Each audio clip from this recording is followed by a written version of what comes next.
Welcome to Weird Web Radio, an explorer's guide to hidden worlds of the paranormal and occult, reality-expanding experiences, and the downright weird and bizarre. With your host, Lonnie Scott.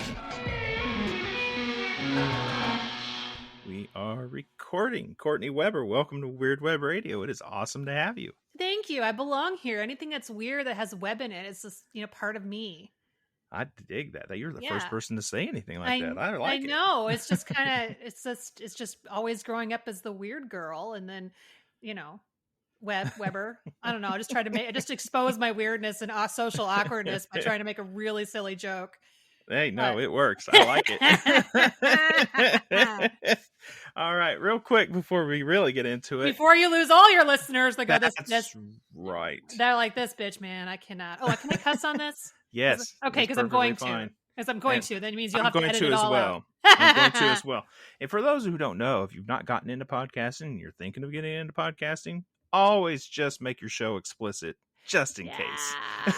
I know. Because there's only 2 ratings. There's G and explicit. I know. We listen to some that try to be family friendly, and it's like you always have to really censor yourselves. And I always get a little worried when I hear people say, "Oh, I love listening to your podcast with my kids." I'm like, "Oh God." Yeah. You've heard a lot. Your children have heard a lot. Yeah. Okay. Not judging. I'm just I just got to sit with that for a while and figure out how I feel. All right. Yeah. You sit with that and I'll tell people who you are. How's that sound? I'm going to be over here sitting while you talk about me. Okay. All right. And for the people who don't know yet, Courtney Weber is a witch, an author, a tarot advisor, and activist. She's an author of is it Bridget? I've never quite decided how to say that. Honestly, if we were going to be Irish about it, we would probably say Breege. Breed or But Breege? Even in Ireland they say Bridget. I don't really hear Brigid very much, so Bridget is fine. Okay, well that's the name of the book and a goddess, by the way. The history, mystery, and magic of the Celtic goddess. Tarot for one, the art of reading for yourself. The Morrigan, Celtic goddess of magic and might, and Hekate, goddess of witches, which is the book that got my attention. Ah. She is a co-host of That Witch Life podcast. I'm a new subscriber. You should be too. She is a co-host of That Witch Life podcast. Did I say it? I said it again. Go subscribe. Do I have it in there twice? No. Okay. Oh, you may have. I don't know. I just like to make sure people hear me. I'm all right. Yeah.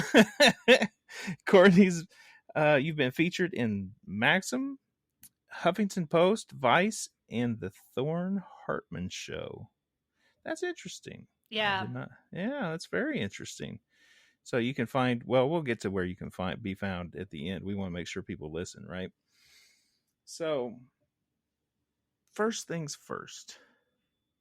I've thought about how I wanted to start this conversation, and I'm going to do it the way I've done several times in this particular season. Have you ever experienced a haunting? Oh, God, yes. Oh, God, yes. Oh, yeah. The hauntings brought me into witchcraft. They did? Oh, yeah, big time. Which one do you want to talk about? The whichever one or two you like the best. Well, it's interesting. There was, I think, I'm trying to say there's the funny one, and then there's actually none of them are all that funny.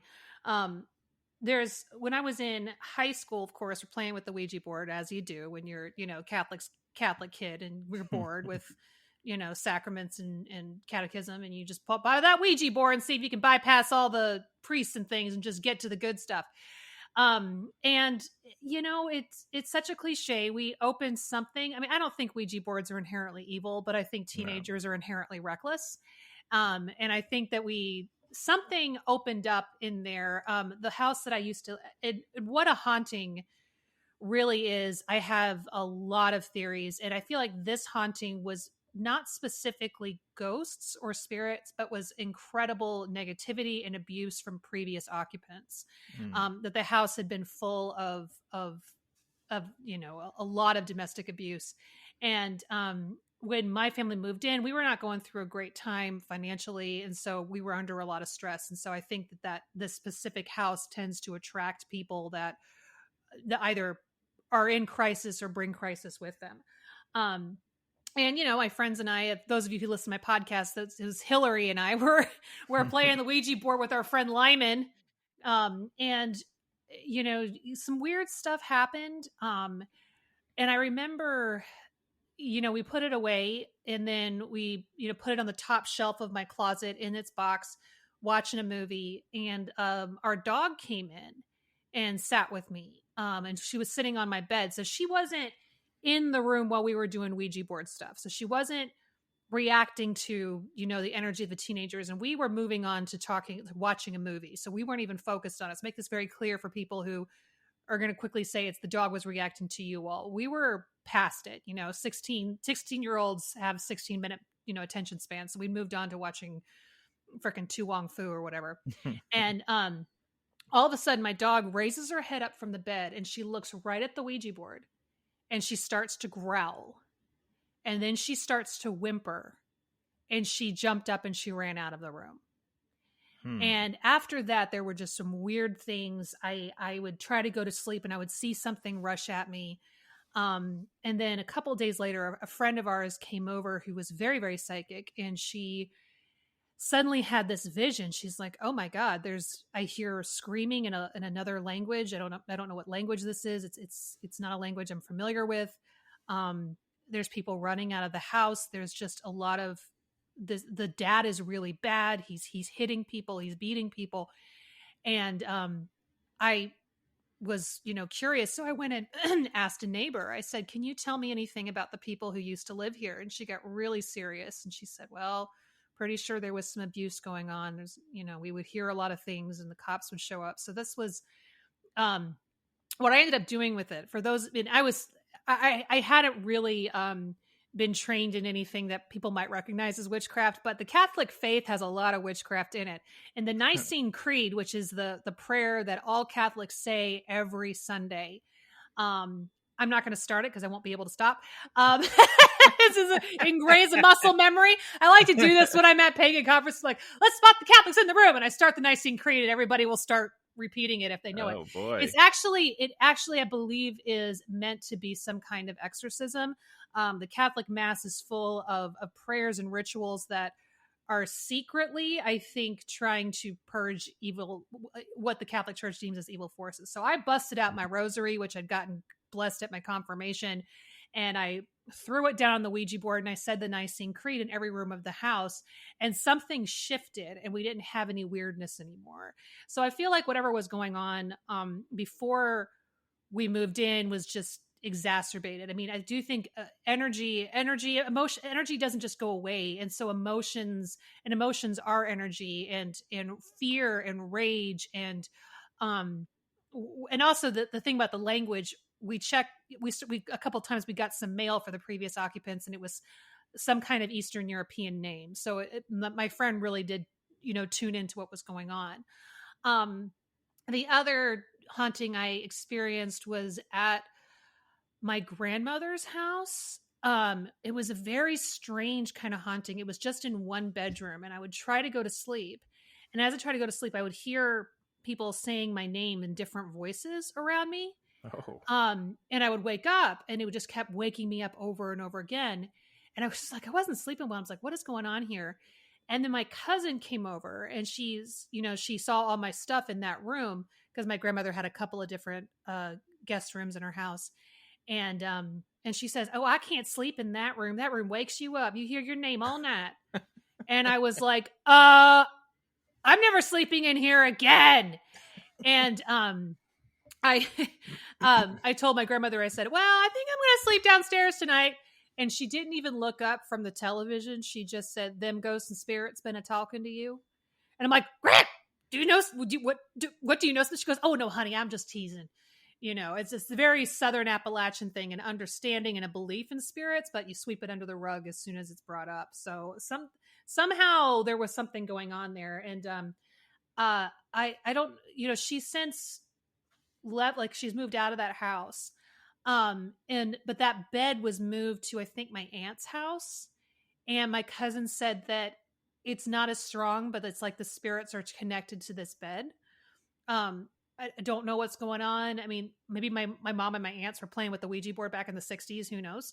There might have been something like that. But I also got some research that, or I don't remember where this is from, if this was an Appalachian thing or if this was an Irish thing and it may have come over. I feel, I don't want to say it's Irish because it's connected with the belief in goblins, which it isn't.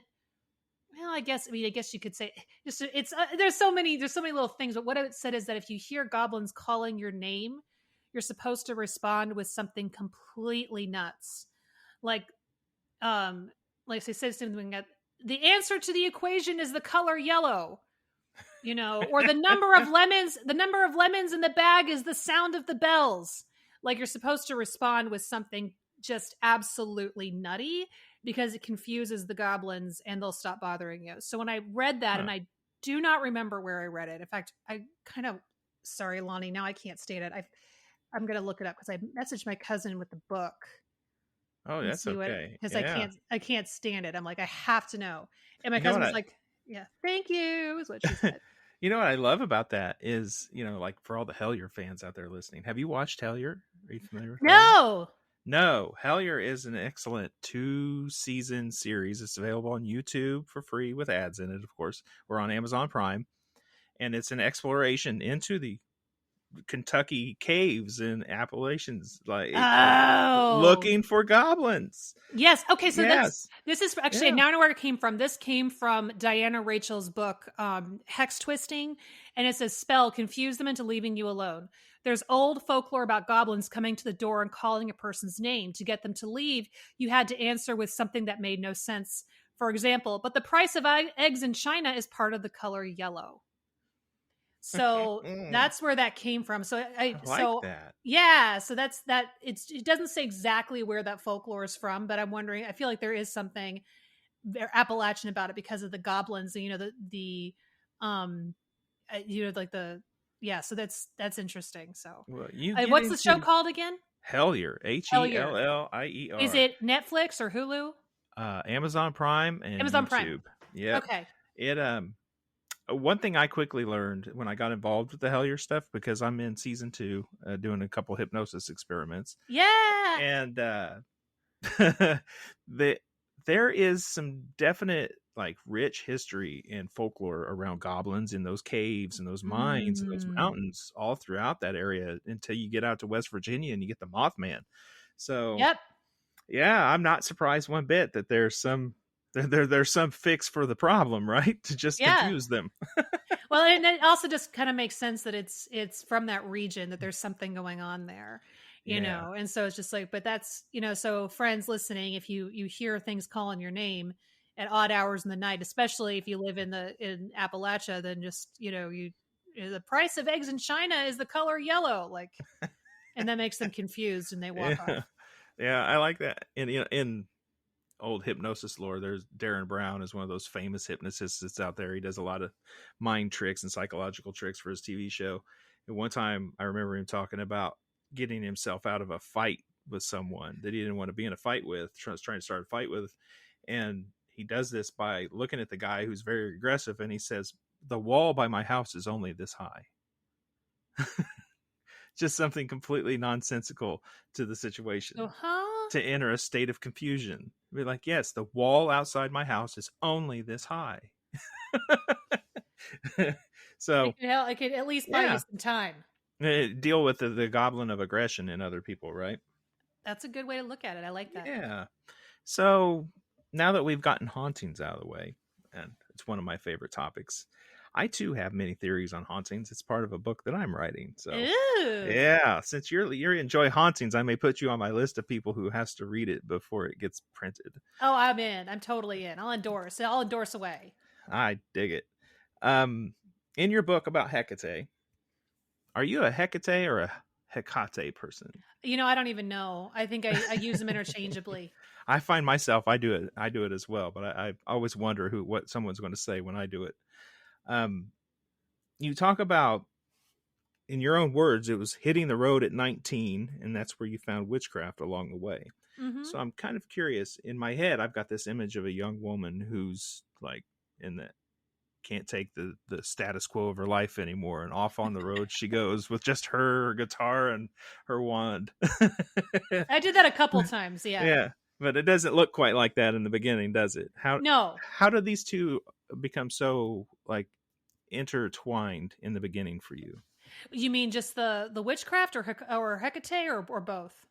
Just being that 19-year-old young woman getting ready to hit the road, as you say, you're leaving. Yeah. What are you leaving? What's the catalyst, and how does it lead you deeper into witchcraft? Well, I grew up.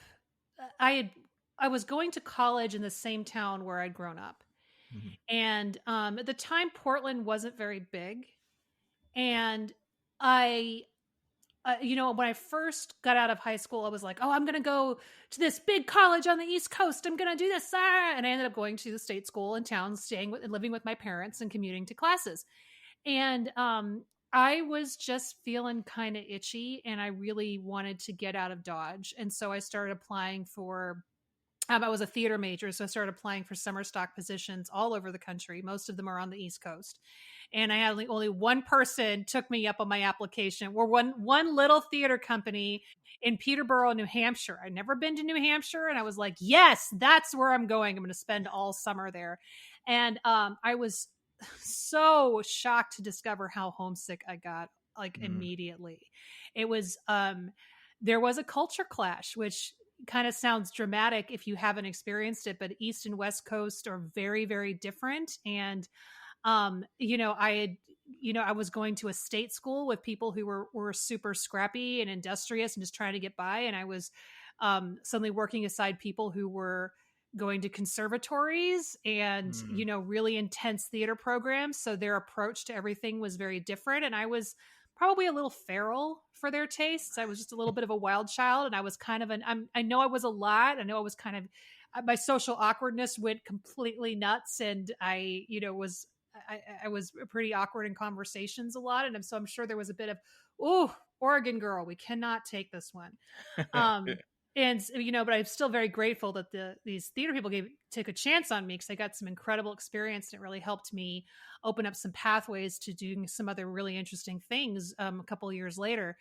But I was just so very lonely. And, this was, I think when you're really out of your element for the first time in your life, and you're really away from home for the first time in your life, you have a chance to look at things and start asking yourself what you believe.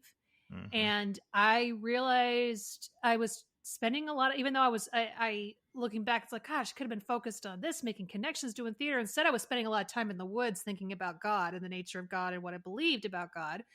And it just kind of clicked with me. I'm like, am I a witch? Because I'm not. I'm really feeling God here in the trees. And it was almost like the energy around me erupted, like, thank God she figured it out, and I didn't know what to do with that. It was kind of like I was on fire a little bit. And how do I explain to people? I think I've just had a deep spiritual revelation when they're like, we have to load in the next show. We don't have time, Oregon girl, for you to talk to us about your spiritual experiences. And I just kept going deeper and deeper. And anytime I had a break from the work, I was out in the woods, and I was just sitting there trying to get to know it better. And I ordered some books on Amazon. At the time, Amazon was only books, and it took several days for things to get to I remember those days. Yeah, it was just the book place. So I ordered some books on Amazon. I think it was the first time I ever did that, and read those and found that, oh wow, this is stuff I think I already believed about, like, God's not a person up there judging. It's like an energy, and there's a lot of spirit beings around us that we can't see. And it just feeling like, okay, I think I've got a name for something that makes sense for part of my identity. Of course, I didn't know what to do with any of that. But then things got kind of scary. I remember it was such an inopportune time to start having psychic visions, because I'd be like, working with a table saw and all of a sudden having a massive vision. And then I'm like, this is not the time, and I remember we were doing a big loadout, and I just had this feeling that my whole body was on fire, and it was like, I need to call home. I need to call home right now. And it was almost like a panic attack. I just said to the stage manager, I'm sorry, I have to go call home. And she's like, oh my God. And I was like, theater people out there were probably just cringing. And then I ran out, and I'm using the payphone to call my house at home. And I had a phone card memorized. This is how long ago this was. And I'm calling my house, and my sister's like, everything's fine. What's the big deal? And I'm like crying. I'm like, something's wrong. I just know something's wrong. Well, we got some news about a health scare in the family about a day later. And they were like, okay, Courtney so there's something going on with her. And I was like, wow, that was pretty intense that this happened. But that wasn't even the scariest one. The scariest one was a few weeks later, where I had this incredibly intense nightmare of a city of people. And there were a lot of dead people walking around covered in blood, and they didn't know they were dead. And it was some kind of attack. And I turned to everybody and I said, we have to get out of here. They're going to kill us. And everybody in the dream said, oh, well, we probably have it coming. It's what we deserve. And I was like, okay, that's nice that you think that. It's nice to have some kind of humility. However, we're going to die if we don't escape. And the only way I was able to escape was if someone handed me a burqa and said, put this on and you'll be safe. And I didn't know, I'd seen burqas in National Geographic, but I didn't know what they were. I didn't know what part of the world they were from. I just remember seeing pictures of them, and I didn't even know what they were called. I'm like, just one of those things that covers head to toe, and it's got a screen, and that's what kept me safe. Well, a week later was 9/11. And as I'm watching the towers fall, I realized what that dream meant. And also the people that I saw in the dream were New Yorkers. They were actors at the theater who lived in New York, none of whom were hurt in 9/11, by the way, but that was the symbol, and the symbol of the burqa. And that's where it was, that was my spirits or my human instinct are saying, this is where the threat is coming from, is this part of the world. And it was just kind of, it was interesting because I remember trying to tell some people about this dream, and and I was thinking, like, I don't know, it's some kind of attack or a terror. And someone says, well, all that the United States has done, we have it coming. And that's people were saying exactly what I said in the dream. And I'm like, you guys don't understand. It doesn't matter if you think that's not going to keep you safe. Right. And then this thing happened. And so that's when I really started to get serious about understanding witchcraft more and understanding, dreams and visions and taking them seriously. A prophecy is not always a helpful gift.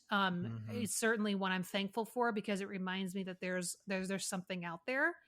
But it's not always, because you don't know, because what was I supposed to do with that information? Like, there's something coming. You don't know where, you don't know when, something is bad's going to happen. Like, same thing happened before, the tube was bombed in England. I dreamt of like someone's going to throw a bomb in the tube. I dreamt about literally someone throwing a bomb in the tube. I'm like, well, that's going to happen. I dreamt about Boxing Day tsunami. I'm like, there's a tsunami coming somewhere in the world and a lot of people are going to die. Then it happens. I'm like, okay, well, that's, I'm not sure what that, what I can do with that. But whenever I start to get a little too intellectual about witchcraft or a little too intellectual about spirituality at all, going back to those moments to say there is something bigger and there's something mysterious out there that's very, very real, brings me back to it. Yeah. So are you mostly tapped in, do you think, to like disasters and tragedy? Are you getting visions and dreams to indicate better times, I hope? Well, a little of both. I had a dream last night that somebody called and said, I'm bringing you some very good news. And I said, oh, well, I'm happy about that. And I can't remember everything else that they said, but I do get dreams of good things coming. A lot of times dreams come as warnings. One of the more profound ones that I had was when my husband and I had just moved to Oregon, and I had a dream of an old friend of mine whom he and I had a falling out, but then we reunited and became friends again, and then he passed away. And when he and I were really good, close friends, he helped me rescue my first cat. And he loved that cat as much as I did. Like, he considered that cat his niece, and he would, was one of the reasons why when we stopped being friends, he felt very betrayed because he thought I was taking his cat away from him. So it was a whole thing. And I dreamt, but we had healed our rift and gone through a process of forgiveness and had become friends, even though we didn't spend as much time together. We had healed, but I dreamt about him and he was telling me something. And I woke up enraged at him. I was shaking. I was so angry and I was so weird. I was like, he's been gone for a good 3 years. And when he died, we were on good terms. And I have no anger at him anymore. What in the world could I have possibly been so angry about in this dream? What did he say to me that made me so angry? I couldn't remember it. Well, dream fades. Well, then 2 days later on the spring equinox, I did a little ritual. The cat he helped rescue came and helped me with it. Husband and I go to my parents' house for dinner. We come home and we hear my cat crying upstairs. And she's on her side and she's pretty despondent and she's dying. And we're like, oh my God. So we bundle her up and we actually had a U-Haul because we just moved in. And so he's driving me in a U-Haul through these winding roads on the outskirts of Portland West, like Portland Hills. I can't even tell you where it was. I mean, it was the middle of the night. It was pouring down rain. And I'm like, I don't even know this area of Oregon. We're going to get, where we're going to get. And then pull into this emergency vet. And as the vet is giving us all these options about like blood transfusions, and after the blood transfusion we'll do a that, but she was not optimistic about my cat's survival. And as she's telling me what I'm trying to think of what to do, all of a sudden that dream comes back to me, where my friend had come to me and told me something I really didn't want to hear. And just as I remember that dream, my husband said, honey, we really need to talk. And we stepped out in the hall. And before my husband could say a word, I said, I dreamt of Dawn 2 nights ago. And he told me something that upset me. I think he's come to take her home. And my husband said, okay, I agree. Because Dawn had paid some visits to our apartment in New York City. And my husband, who's very sensitive, had never met him in life, but met him afterward. And so he knew all about this guy. And he said, this is what I was going to say. I think we need to let her go. I'm like, no, I know.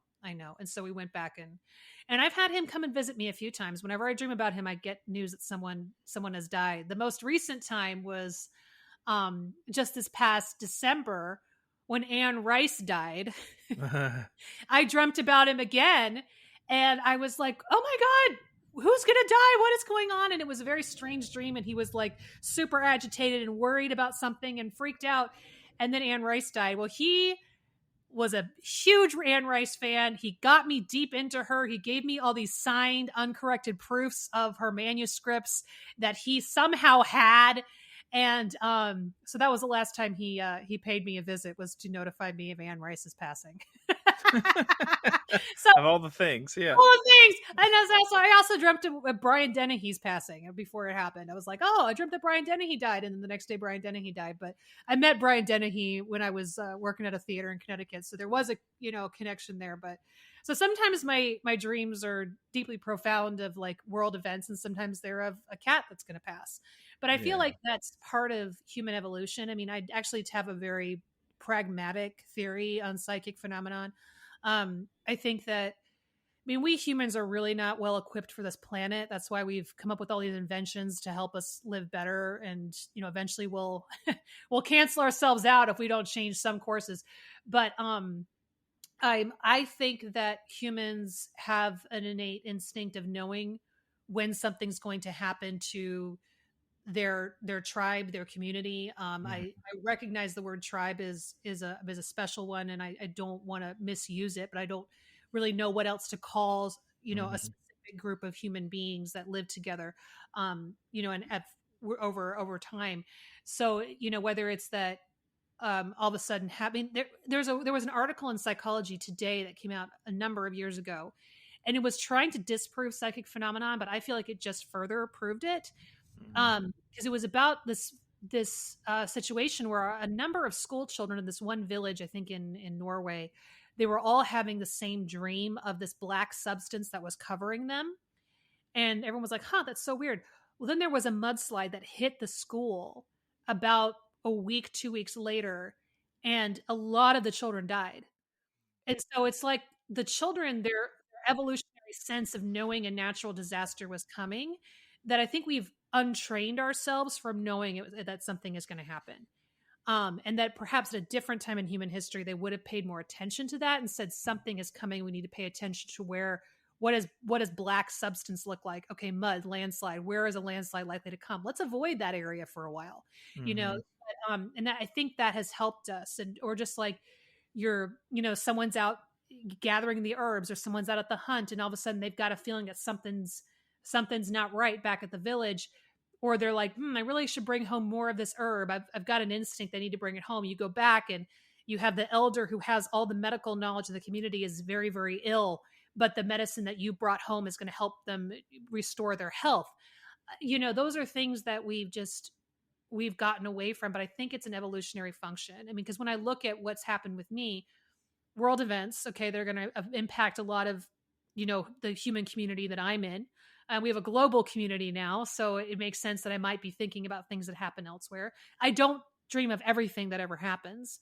I don't really know what the pattern is, why I would have a dream about a tsunami, but I don't necessarily have a dream about like an earthquake that's happened, in Chile or something like that. I don't know. I can't really explain it. But I do think it's like having dreams about animals or people that are going to pass away, that because those are, essentially part of my innate community, that me as a human being has some kind of warning that something's going to happen to the community and I need to be prepared. Mm-hmm. Okay. Do you think, well, I suppose there's plenty of people out there listening who might have similar sort of intrusive visions, the way you're talking about in the beginning, like this is not a good time. Not a good time. Right. I'm also sure you found ways to mitigate that, to control it, I don't think there's ever quite a way to stop visions from coming necessarily, having received some myself in very profound ways. At the same time, there are ways, I think, to shield yourself from crashing your car all of a sudden because one hits you. Right. Yeah. Well, I mean, for me, I just communicated to the spirits that are around me and just say, listen, no more pushing me down the stairs when you want me to pay attention to something. No more getting me hit with a chunk of wood and leaving me with a football-sized bruise if you want my attention. What I need to have, or no more panic attacks when I'm at work. Like, that's not going to happen anymore. But what I would like is send me dreams. Mm-hmm. But send me dreams with some clarity to them, and don't frighten me with them. Just give me a sense of what could take place. And, that's been very helpful. And it's gotten even easier over the years. I mean, I'm actually not going to tell the next part because it has to do with someone's health. That's not mine. So I don't want to say that. So, oh, that's fair. Yeah. But I think, I think if it's the sense of, I'd like to have it during my meditations, or I'd like to have it when I'm open to receiving them. Like, I'll tell you when I'm open. I think that's fair, but then you need to make that space to have it open. Like, for me, dreams are good because I'm going to go to sleep every night. But if I say I'm going to sit down and meditate, and you're just going to tell me, but then I'm going to go for like 6 months and not, sit down and open that box. Right. And then they're going to be like, well, you didn't do it. So now we have to come through a different way. Right. So, I mean, I'm a big proponent of using dream time as the message time. But not everybody remembers their dreams. I've always been someone who dreams a lot. So that makes sense to me. And not every dream makes sense. Right. That is absolutely true. Yeah. As everyone out there, I'm sure knows. Yeah. So moving away from that, there was another thing in your book I really liked, and I wanted to talk to you about it. You said you were talking about a jar to collect what we've gotten from our family. Hey, what does that practice look like? Like, and what is the real purpose behind it? Well, you think about, so it's about thinking, sometimes it's thinking, the whole purpose of that was thinking, what about me is, you believe yourself to be the witch, but then there's also this, oh, well, I don't know what my gifts are, or I don't have this, or I don't have dreams, or I don't do tarot, or what is it that is unique about me that makes me the special witch? So for me, if for what I might do, and your jars will change all the time, but for me, if I were doing my jar today, I would be putting in there that I've got all the stories, because I have a lot of stories that I tell my niece and nephew, and they just love it.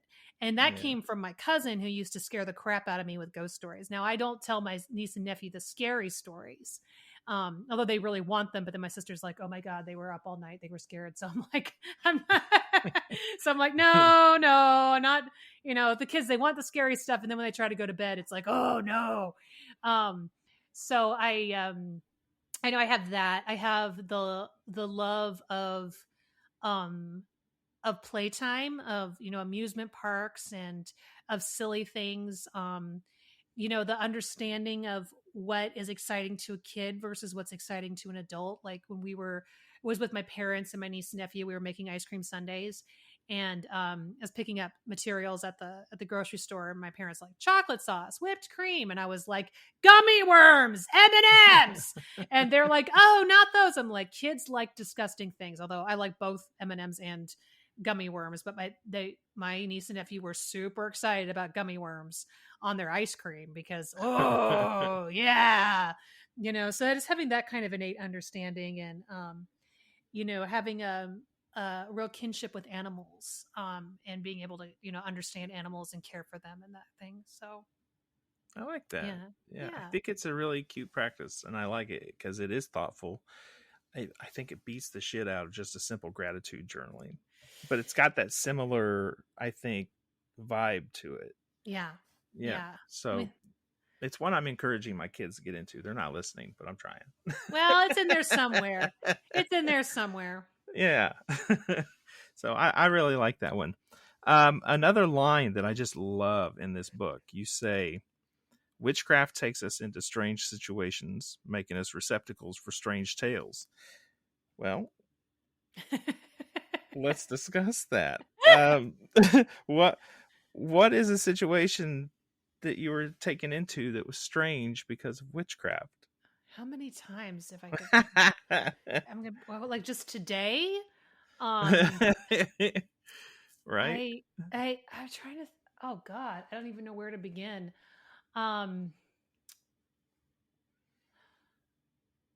So it's like when you're overwhelmed by the whole, you start with the small. Yeah. Well, let's go with like a place and or an encounter. Like, because of witchcraft, what sort of strange journey led you to a place that ended up being tied to that? So I'm often the receptive. A lot of times I'm going to be the one people tell their strangest stories to. Same. And I've stopped wearing a lot of my pentacle jewelry, not because I'm afraid, but because I don't always have the capacity to hear about someone's psychic phenomenon every time I go to the grocery store. And I want to be kind and I want to be supportive, but I also sometimes I just need to get my eggs and my peanut butter and get the hell home. So there's that piece of it. I know what's going to happen, Lonnie. As soon as I get off this call, I'm going to have 14 stories, and then I'm going to message you with all of them. But I think it's okay. So here's the thing that happened the other day. Just little moments like this is that I'm out walking the dog, and he stops to poop in an area where he doesn't normally poop. I mean, my dog has a very, very strict pooping routine. He knows where he likes to go, and he stops in this one area that has, and I find 3 nails, 3 absolutely perfect shiny nails. And I went, okay. So I pick them up and I take them with me, and we keep going. And then we come back to the house, I find my husband's been tearing down our old fence and preparing to build a new one. And in the remains of the old fence, I there found 3 bent rusted nails. Okay. And I knew immediately what I was supposed to do with those. And so I'm not going to say because the spell has not been completed yet. Uh-oh. But spoilers, no spoilers. No spoilers. But I was it's like I think it's witchcraft gives you a moment of awareness where you're probably going to see things that others don't, or talk to people that you may not normally. And you just find that your everyday occurrences can become very surreal, you know, and it's like, okay, there, you know, that's a really important point too, because I think it's far too common, I think, for people practicing witchcraft, especially those getting new into it, or any other form of magic or the occult, to try to rationalize it away and not trust their instincts. So with your experience, I mean, what would you advise people to say, you know, to kind of counter that inclination to want to rationalize it away? How do they trust themselves more? Well, I think you can give yourself some room to rationalize a little bit.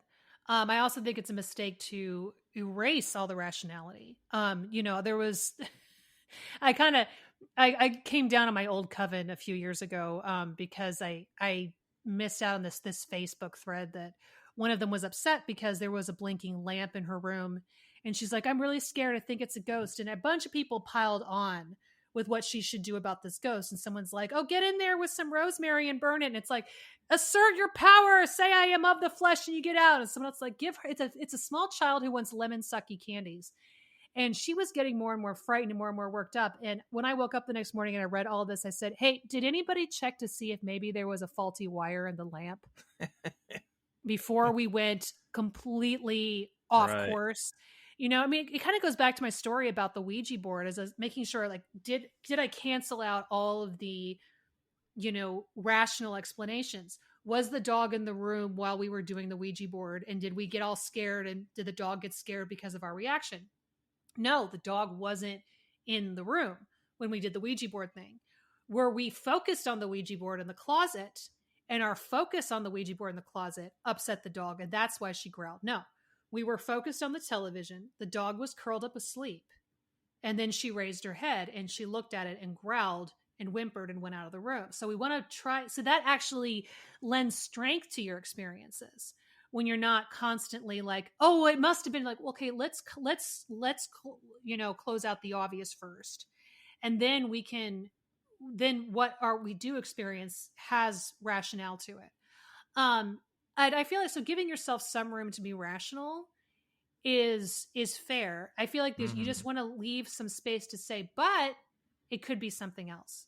There could be another explanation. There might be something that and then I think that the more you journey into witchcraft and you see things happen, you're like, I can explain this with rationale to a point, but there's a big part of it that I can't yet explain. And maybe there's a scientific rationale that we don't know yet.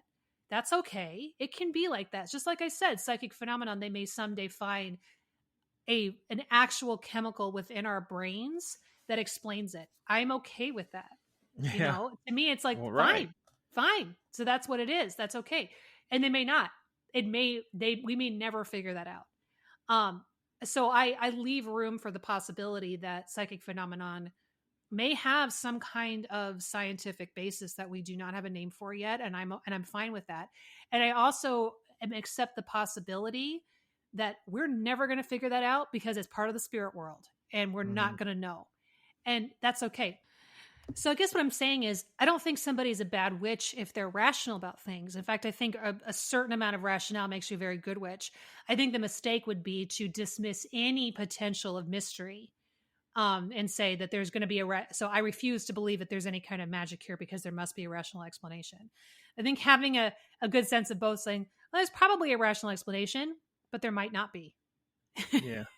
You know, we haven't established in the realm of the occult yet. Well, maybe somewhere out there kind of is, but like that, is it a flashing light because the light bulb's bad all the way down to, you know, the Catholic in you saying it's a demon.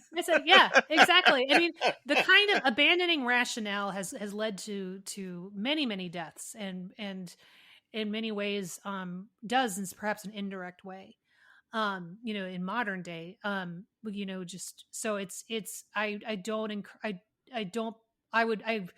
get very uncomfortable if I hear of witches who disregard science and disregard any kind of rationale. It's like there's I don't think that these things have to be at odds. There's a book I just finished reading called "When We Cease to Understand the World" by Benjamin Labatut. And it's truly a remarkable book, and it's about a handful of physicists that Einstein really inspired Einstein. Because no physicist, mystic, musician, artist ever works in a vacuum. Einstein had people he learned from and worked with and questioned and argued with. And so, Einstein's the one most of us are most familiar with. But, the search for understanding in the universe drove them many of these people completely mad. Really caused them to give up their work and become essentially hermits and just abandon anything having to do, because they just went so far into the understanding of reality. And these are great scientific minds. Mm-hmm. So there's a certain that are completely going on scientific hypothesis and proof and conclusion, but also on some things that seem rather irrational because they have a belief that something might be a certain way. And when they find the way, sometimes it can honestly destroy them. It's a wonderful book. I feel like for anybody who's interested in any kind of mysticism, to read this book and see the journey of these physicists. And so that's where I would say, I just don't know that spirit and science and rational thinking and irrational thinking are really so separate. And I think it's a mistake to try to separate them. Yeah. And many of those physicists will often give credit to a dream that got them their breakthrough. Yeah. So you're not entirely wrong there. No.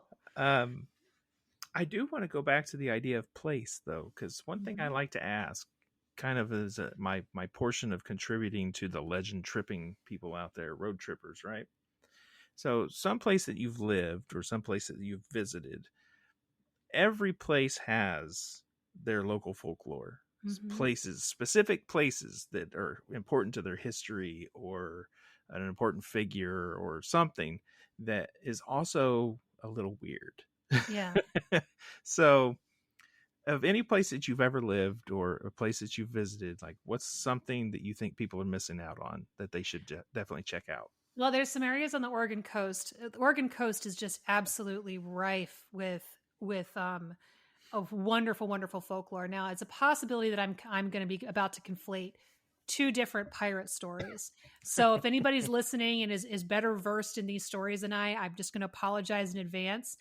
But one of the stories was, the Seelitz Indians who were on the Oregon coast saw a Spanish galleon ship or a Spanish pirate ship, depending on who you ask, wrecked off the coast of Oregon, and they brought their treasure ashore. And they went up into the woods and they buried it.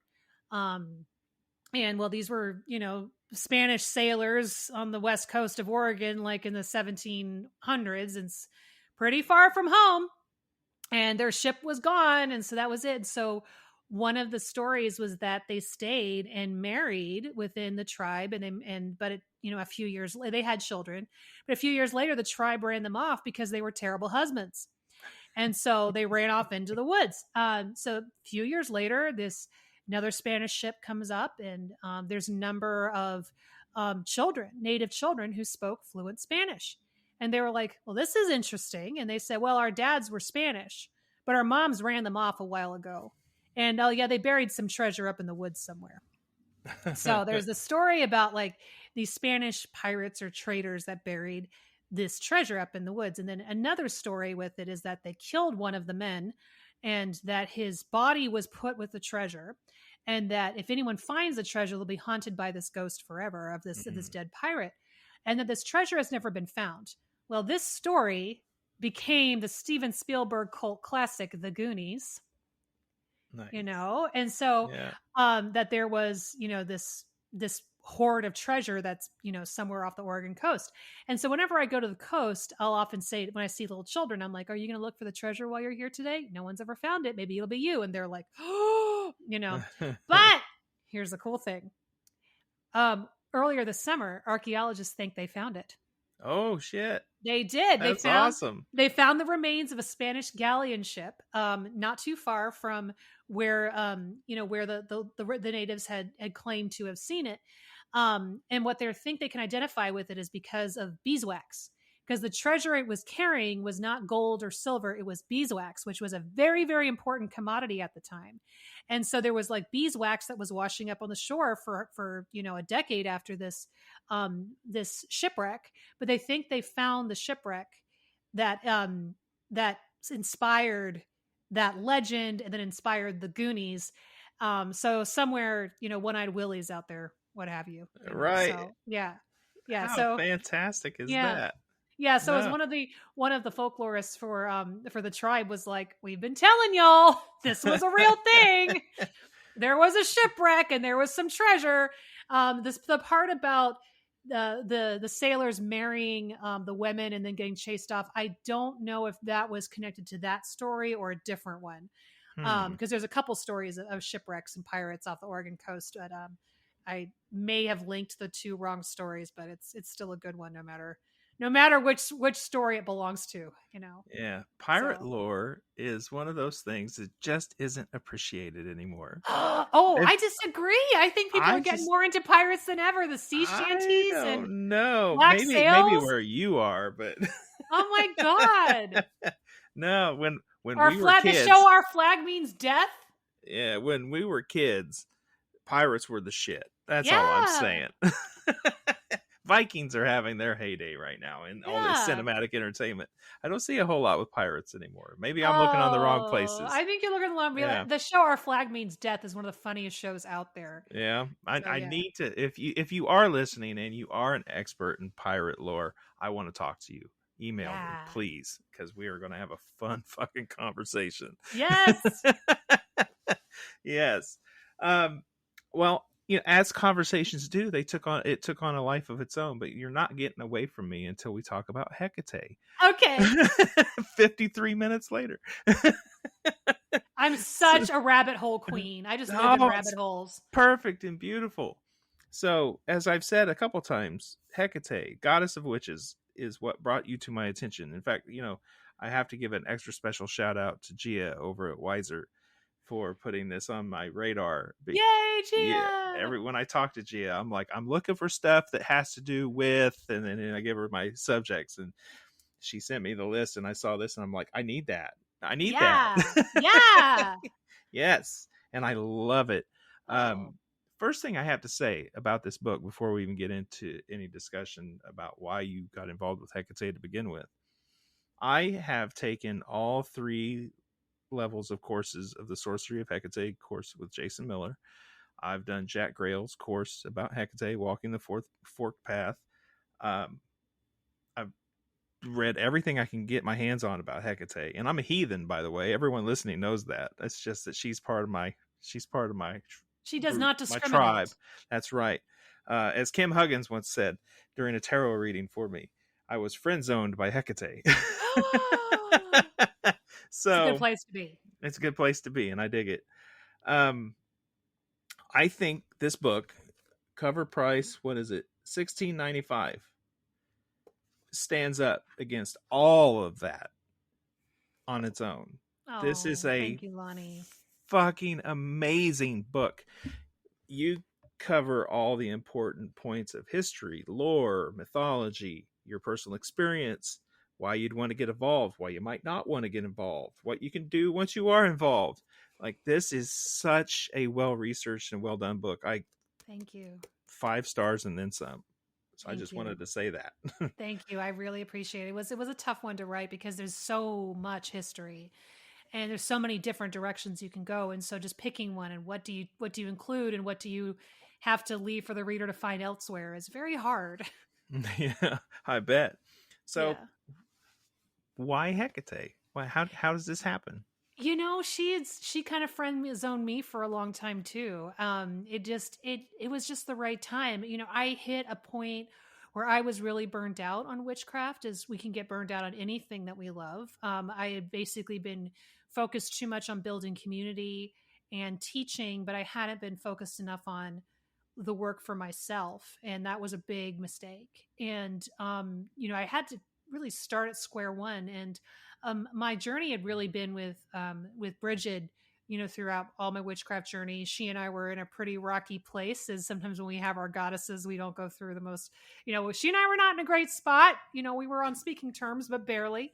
But I just finished a journey with the Morgan, which was really, really wonderful. And she, you know, moved on and was doing her other things. And I really needed someone to bring me back on the witchcraft path. And, you know, I had initiated at that point, you know, 2 or 3 priestesses, and 2 of them were to Hekate. And it was just, you know, it was really time to offer something to Hekate that I hadn't yet offered her. And so that's what I did. What was it? What did you offer her? The book. The book. The book. The Yeah. book. I said I'm gonna offer her, and you know, I asked for something in return, which I am in the process of possibly receiving at this point. We're just taking that a step at a time. That's you know, nice. Can't quite. I don't want to speak into the bargain until it is there, but we take our time with these things. Yeah, so she's and I just really wanted to get back to the basics of being a witch. What brought me into this place? What drove me to the woods in New Hampshire in the first place? Mm-hmm. You know, well, what was it there that was calling to me? Because I'd misplaced that, and I wanted it back. So that was part of my journey. You do title one part of the book "Dangerous Goddess, Dangerous Witch." Mm-hmm. People may not know why. I mean, yeah. Well, here's the thing. There tends to be like this dichotomy in the way people are approaching goddesses, in that there's you know, for especially like in the early aughts, there was a real desire to sanitize goddesses. And if there was anything about the goddess that was untoward, that was cruel, that was scary, it's like, oh, that was just patriarchy trying to malign her. Man, they, you know, so just ignore that part of her that has nothing to do with her.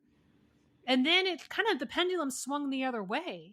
And the last few years has been like, oh, it's a dark goddess. I only want the scary goddess. I don't want the good. And it's like, well, it's really not true to either one of them.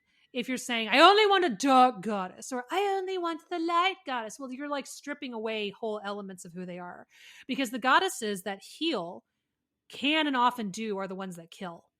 You know, and the ones that are benevolent also have their moments of cruelty. And what we have to remember is we often look through God, unfortunately, because we've got this hyper individualized Amazon.com, my way, customized for me way. We tend to try to take our people that are new in deity work, they tend to want to distill their deities into a specific thing that they're comfortable with, whether it's super sweet and light, super mean and scary. And remembering that goddesses, and gods, but all deities come from very complicated lineages. You know, they reflect the experiences of millions of humans, because we tend to put our experiences on our deities. We tend to make them responsible for what has happened to us, which means that good things that happen to humankind are given as attributes of a deity, but also the really horrible things that happen to humankind, you know, famine and war and disease and really horrible things, those also get associated with these deities. And so trying to pull them away just undermines who they are.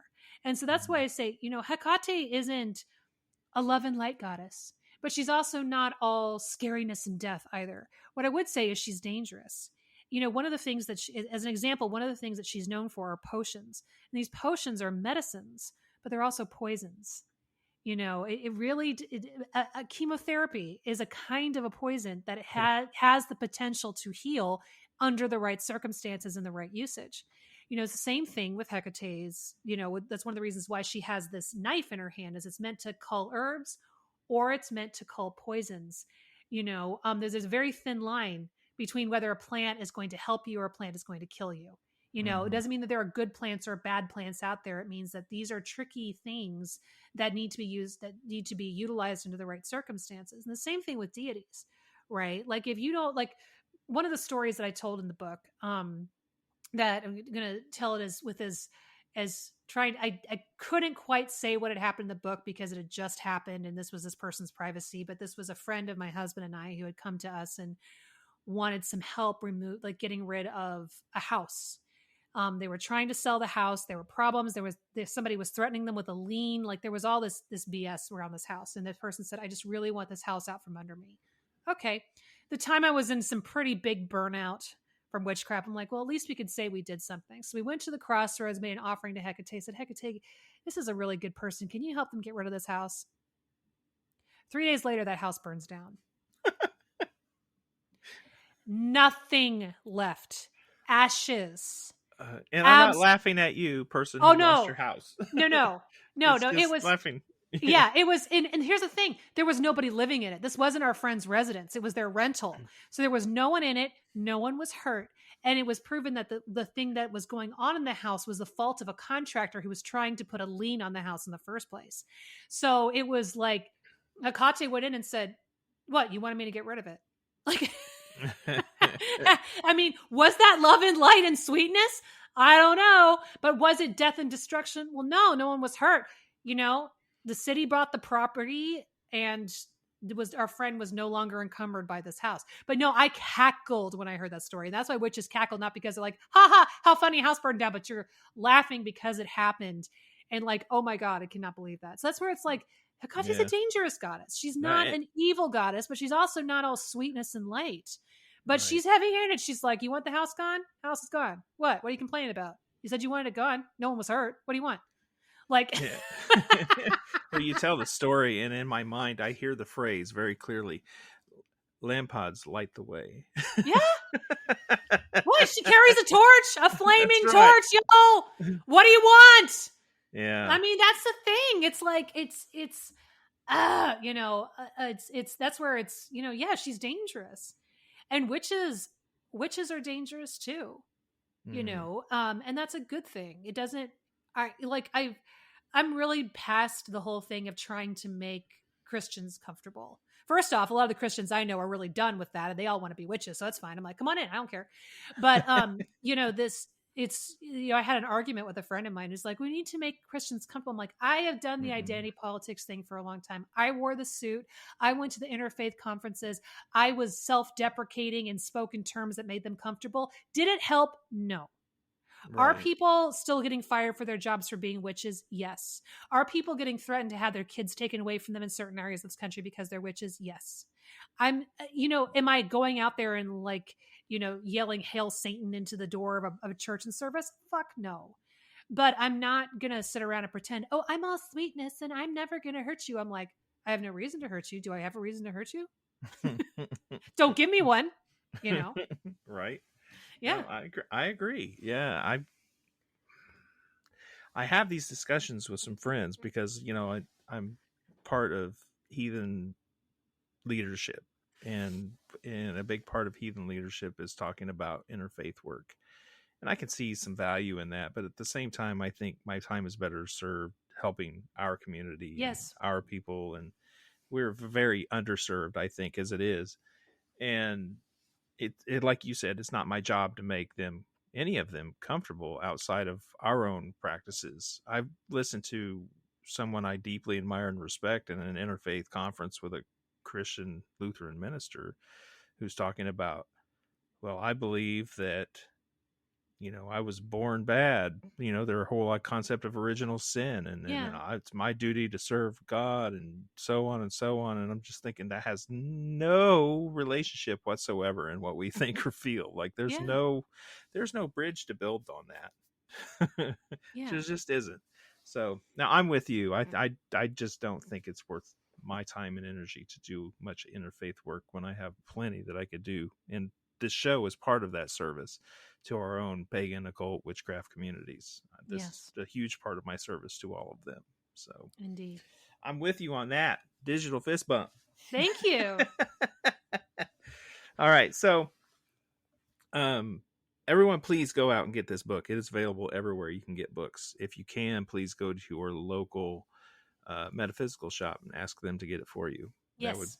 We need those stores very badly for our communities. Community grows out of those stores and has for decades. They're disappearing at a rapid rate. So let's please, please, please do everything you can to buy your goods in there. They'll get it for you, I promise. All right. So we have come to the end of the regular portion of the show. Is there anything that I didn't cover that you'd like to talk about, or any parting thoughts that you'd like to share? No, I appreciate you putting the shout out for the book. A couple of things. So I do invite people, if they do like podcasts, so they love yours, they'll also love mine. It's called That Witch Life.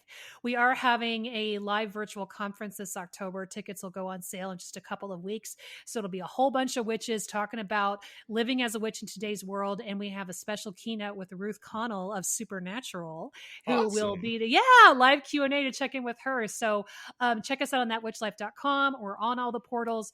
And you can find me on Instagram and Twitter and TikTok.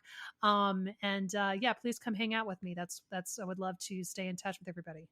I like it. Awesome. Where can everyone find you? And I know That Witch Life podcast is one. Yes. You've got a website, any of that? Yeah, so my website is CourtneyAWeber.com. Try to keep it updated. Not great about that, but I'm very active on Instagram and TikTok.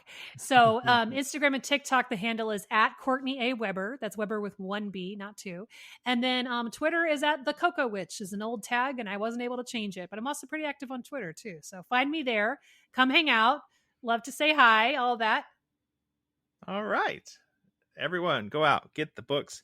This is not the only book Courtney's written. She's written quite a few, and I have them. I've been stocked. Yay! Stocked up on me. Yes, you are such a fantastic writer too. So relatable. I cannot give you enough praise as an author. You've done quite well, and I'm glad that your books are out there doing what they're doing. So I guess it's that time once again where we've reached the end. If you want to hear the rest of this conversation, you're gonna have to go to weirdwebradio.com, click join the membership, or go to patreon.com/weirdwebradio. And of course, you'll gain the rest of this conversation and all the archives. Thank you all for listening. Courtney, once again, thank you for being here. Thank you so much. Stay weird out there, my friends. And now it's bonus audio time. Yes. Courtney Weber, are you ready?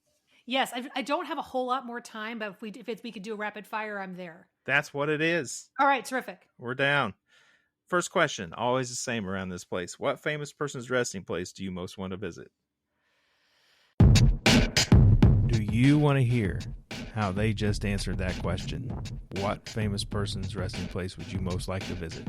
That and many others, including what they think about the afterlife, what they may or may not do in cemeteries, what are their traditions and magical practices that have to do with the dead, folklore that surrounds their homes, and so much more, available for only $5. $5 a month. Even if I make more than one episode in a month, it's still just $5 a month at patreon.com/weirdwebradio, or go to weirdwebradio.com and click join the membership. You can find me on Instagram at weirdwebradio. You can find me on Facebook as Weird Web Radio, or come join the new, fun, and exciting Weird Web Radio Facebook group. Thank you again for being here. Stay weird out there, my friends.